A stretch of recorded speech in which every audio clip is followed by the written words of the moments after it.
প্রিয় শিক্ষার্থী বন্ধুরা, আজকে আমরা শিখব দায় হ্রাস পেলে অন্যদিকে মালিকানা সত্ত্ব বৃদ্ধি পায়। এরকম একটি লেনদেন থেকে হিসাব সমীকরণে কী প্রভাব ফেলে তা আমরা দেখব।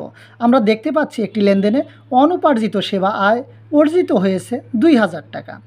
অনুপার্জিত সেবা আয় অর্জিত হলে আমরা জানি অনুপার্জিত সেবা আয় হচ্ছে ক্রেডিট।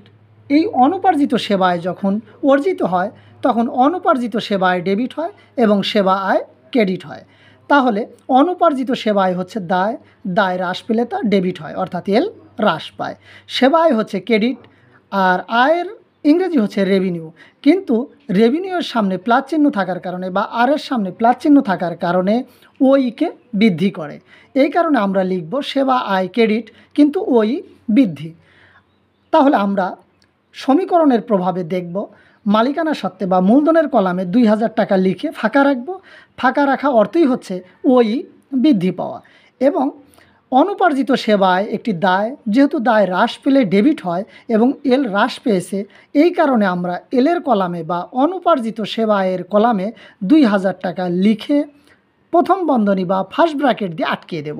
এই প্রথম বন্ধনী দিয়ে আটকিয়ে দেওয়া অর্থই হচ্ছে এল হ্রাস পাওয়া।